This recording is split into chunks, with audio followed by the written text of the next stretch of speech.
Bom, o que nós temos que fazer agora? As válvulas novas que chegaram já estão no lugar. A nossa 1U5 e a nossa 1L6, a conversora e a detectora amplificadora. Agora nós temos um desafio.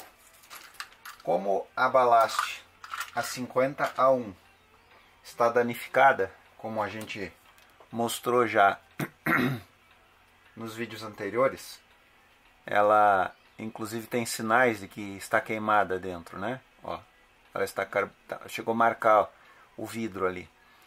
Bom, mas a função da 50A1 é controlar a corrente que vai ser aplicada no circuito, especialmente nas válvulas. As válvulas não podem ultrapassar 50 mA, que é a corrente de trabalho delas, ó, a corrente do filamento. Filamento corrente, ó, a gente encontra isso no datasheet. 0,05 amperes da 1U5, 50 miliamperes 3V4, 0,05 amperes ou 50 miliamperes 1U4, e assim a gente conferiu em todas as válvulas do rádio. Então, as válvulas precisam a sua tensão nominal de trabalho, 1,4 volts, e 50 miliamperes. Bom, isso é pacífico. Vamos lá então. Qual é a configuração? Qual é a configuração, ou qual é a topologia, ou qual foi a forma que a fábrica ligou, que a fábrica instalou aqui, ou projetou, né? Que a fábrica projetou a alimentação das válvulas, ou melhor, a alimentação do filamento das válvulas. Primeira consideração importante. A gente está falando aqui de válvulas que não tem catodo. Elas são válvulas chamadas de aquecimento direto. É como se a gente tivesse um catodo virtual, que é feito pelo próprio filamento. O próprio filamento, então, dispara os elétrons quando circula uma corrente nele, ele dispara os elétrons em direção à placa da válvula, passando pelas grades passando por todas as grades. Então vamos lá. O que a gente tem que pensar aqui? No filamento das válvulas, necessariamente a gente tem que ter 50 mA, e essa é exatamente a função da balaste, da 50A1. Então vamos seguir aqui como que a fábrica projetou. A tensão da rede entra, passa pelo diodo de selênio, passa por um resistor limitador de 130 ohms, entra na balaste e sai dela, passa por um resistor de 700 ohms, vai na chave que comuta entre corrente alternada e corrente contínua, passa pela chave e vem logo no pino 7 da 3V4. Sai pelo pino 1 da 3V4, segue, entra no pino 7 da 1U4, sai no pino 1 dela, entra no pino 7 da 1L6, sai no pino 1 dela, entra no pino 7 da 1U4, sai no pino 1 dela, e finalmente entra no pino 7 da 1U5, sai no pino 1 dela. Ou seja, todas as válvulas estão com o filamento em série. Saindo do pino 1, ela vem aqui no que a gente poderia chamar de terra virtual, ou então negativo. Aqui não é o terra. Dá para ver com facilidade, porque a gente vê, por exemplo, no capacitor C40, em que tem um lado ao terra e outro lado aqui nesse ponto. Essa topologia é necessária em função da forma como as válvulas estão polarizadas, que a gente pode chamar de autopolarização. Se nós tivéssemos aqui válvulas com catodo, nós teríamos uma forma de ligação em que a gente teria a seguinte situação. Seguinte situação aqui.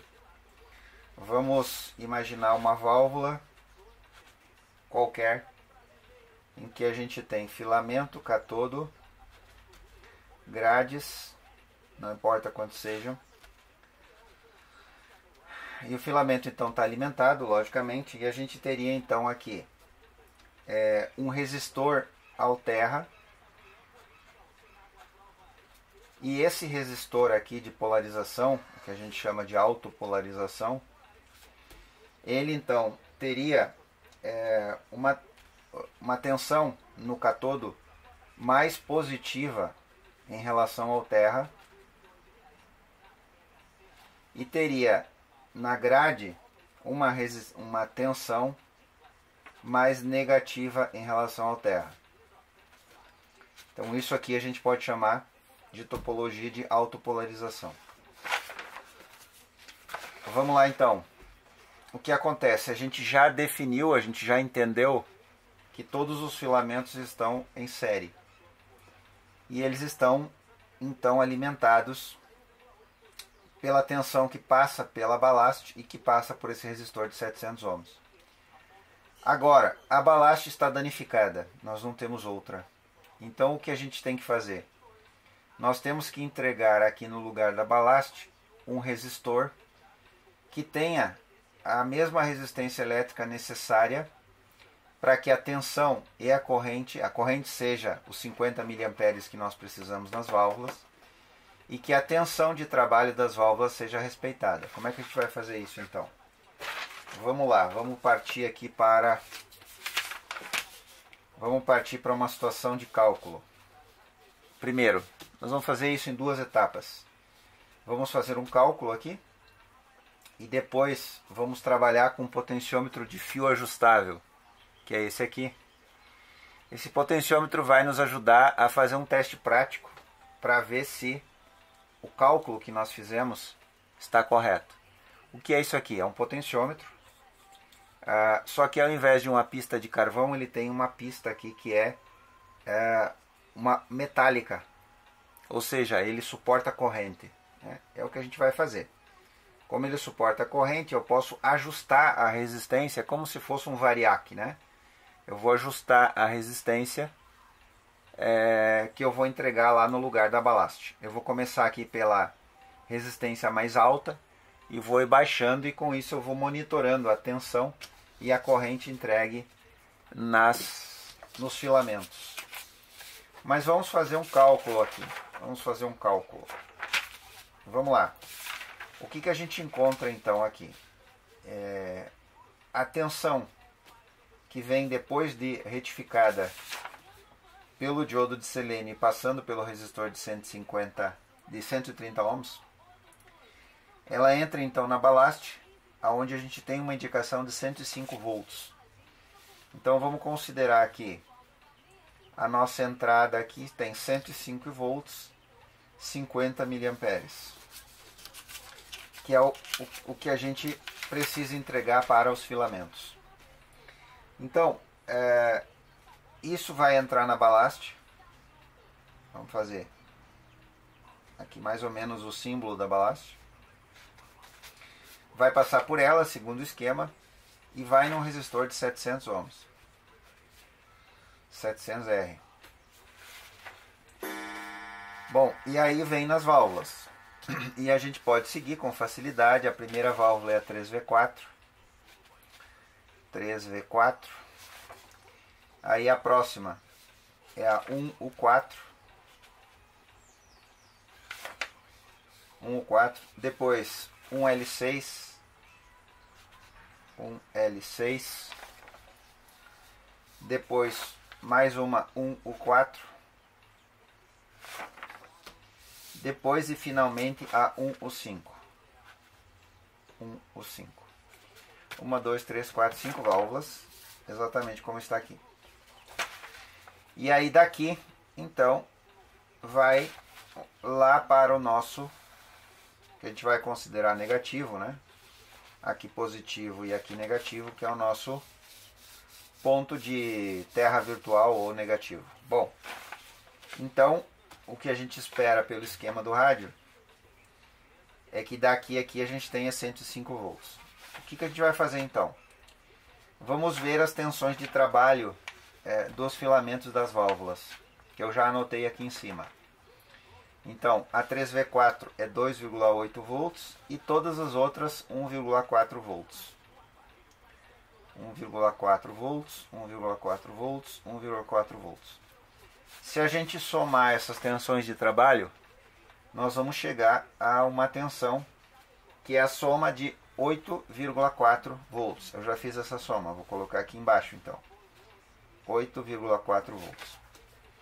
Então, se eu tenho 105 volts aqui, e eu preciso entregar nesse ponto, depois da balaste, depois do resistor de 700R, eu preciso entregar 8,4 volts, eu vou calcular a queda de tensão que eu tenho exatamente nesse ponto aqui. É assim que a gente vai fazer, é assim que a gente vai chegar no valor do resistor que a gente tem que ter entre o ponto de entrada, que eu posso chamar até de mais B, 105 volts, e esse ponto que inicia então a alimentação das válvulas, dos filamentos das válvulas. Então 105 menos 8,4, então eu tenho que ter aqui entre esse ponto, que é a balaste, e o resistor de 700 ohms, eu tenho que ter uma queda de 96,6 volts.